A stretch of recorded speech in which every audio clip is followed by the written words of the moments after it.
ಬರದ ಛಾಯೆಯ ನಡುವೆಯೂ ದಕ್ಷಿಣ ಭಾರತದ ಪ್ರಸಿದ್ಧ ಮಾರಿಕಾಂಬಾ ಜಾತ್ರೆಗೆ ಭಕ್ತ ಸಾಗರವೇ ಹರಿದು ಬಂದಿದೆ. ವೀಕೆಂಡ್ ಹಿನ್ನೆಲೆಯಲ್ಲಿ ಫ್ಯಾಮಿಲಿ ಸಮೇತ ಭಕ್ತರು ದೇವಿಯ ದರ್ಶನ ಮಾಡುತ್ತಿದ್ದಾರೆ. ಮತ್ತೊಂದೆಡೆ ಚಿತ್ರದುರ್ಗದಲ್ಲಿ ಎತ್ತುಗಳ ಜಾತ್ರೆ ಕಣ್ಮನ ಸೆಳೆದಿದೆ.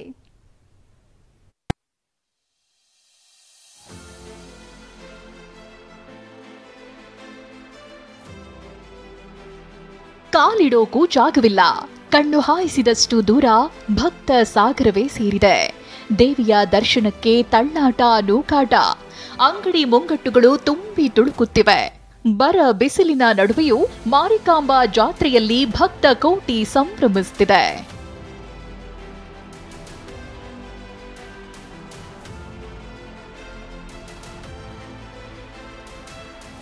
ಉತ್ತರ ಕನ್ನಡ ಜಿಲ್ಲೆಯ ಶಿರಸಿಯ ಮಾರಿಕಾಂಬಾ ಜಾತ್ರಾ ಮಹೋತ್ಸವ ಅದ್ದೂರಿಯಾಗಿ ಸಾಗ್ತಿದೆ.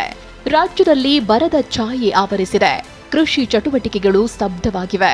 ಆದರೂ ತಮ್ಮೆಲ್ಲಾ ಕಷ್ಟಗಳನ್ನ ತಾಯಿ ಪರಿಹರಿಸ್ತಾಳೆ, ಬರ ನೀಗಿಸ್ತಾಳೆ ಅಂತ ಭಕ್ತರು ಮಾರಿಕಾಂಬೆಯ ಮೊರೆ ಹೋಗಿದ್ದಾರೆ. ಈಗ ಶನಿವಾರ ಭಾನುವಾರ ಆಗಿದ್ರಿಂದ ಎಲ್ಲ ರಜಾ ದಿನ ಆಗಿರೋದ್ರಿಂದ ಬೇರೆ ರಾಜ್ಯದಿಂದನೂ ಜನ ಬರ್ತಾರೆ. ತುಂಬಾ ವಿಜೃಂಭಣೆಯಿಂದ ನಡೆಯುತ್ತೆ. 9 ದಿನನೂ ಚೆನ್ನಾಗಿದೆ. ದೇವಿ ಭಾರಿ ಒಳ್ಳೆ ಶಕ್ತಿಯುತ ದೇವಿ ಆಗಿರೋದ್ರಿಂದ ಎಲ್ಲರೂ ತುಂಬಾ ದಿನದಿಂದನೂ ಪ್ರತಿ ವರ್ಷ ಬಂದು ಹರಕೆ ಕಟ್ಟಿ ಹರಕೆ ತೀರಿಸಿ ಚೆನ್ನಾಗೇ ಮಾಡ್ತಾರೆ ಎಲ್ಲ ಕಾರ್ಯ ಇದ್ರೂ ಪೂಜೆನೂ.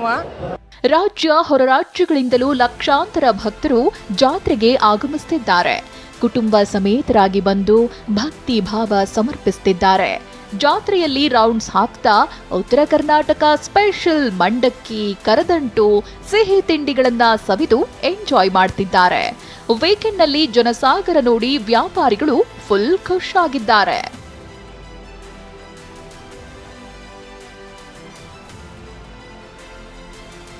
ಇತ್ತ ಕೋಟೆನಾಡು ಚಿತ್ರದುರ್ಗದಲ್ಲೂ ಬರದ ನಡುವೆಯೂ ದನಗಳ ಜಾತ್ರೆ ಗಮನ ಸೆಳೆಯಿತು. ಚಿತ್ರದುರ್ಗ ತಾಲೂಕಿನ ಸೀಬಾರ ಗ್ರಾಮದ ಬಳಿ ಮೈಲಾರಲಿಂಗೇಶ್ವರ ಸ್ವಾಮಿ ಮತ್ತು ಜಗದ್ಗುರು ಗುರುಪಾದ ಮುರುಘರಾಜೇಂದ್ರ ಸ್ವಾಮಿಗಳ ಸ್ಮರಣಾರ್ಥ ಜಾತ್ರೆ ಆಯೋಜಿಸಲಾಗಿದೆ. ಈ ಬಾರಿ 170ಕ್ಕೂ ಹೆಚ್ಚು ಜೋಡೆತ್ತು ಜಾತ್ರೆಯಲ್ಲಿ ಪಾಲ್ಗೊಂಡಿದ್ವು. ಎತ್ತುಗಳ ಬೆಲೆ ಕಡಿಮೆ ಇದ್ರೂ ಕಾಸಿಲ್ಲದೆ ಕೊಂಡುಕೊಳ್ಳದ ಸ್ಥಿತಿಯಲ್ಲಿ ರೈತರಿದ್ರು. ಸುಮಾರು ಒಂದು 60-70 ವರ್ಷಗಳು ನಮ್ಮ ಅಜ್ಜರೆಲ್ಲ ಬರ್ತಾಯಿದ್ರು. ನಾವು ಈಗ ಒಂದು 30-40 ವರ್ಷದಿಂದ ಬರ್ತಾಯಿದ್ದೀವಿ. ಇಲ್ಲಿ ಭಾಳ ಕಷ್ಟ ಆಗುತ್ತೆ. ಭಾಳ ದನ ಬರ್ತಿದ್ವು ಅವಾಗ. ಈಗ ಸ್ವಲ್ಪ ದನ ಬರ್ತಾವೆ.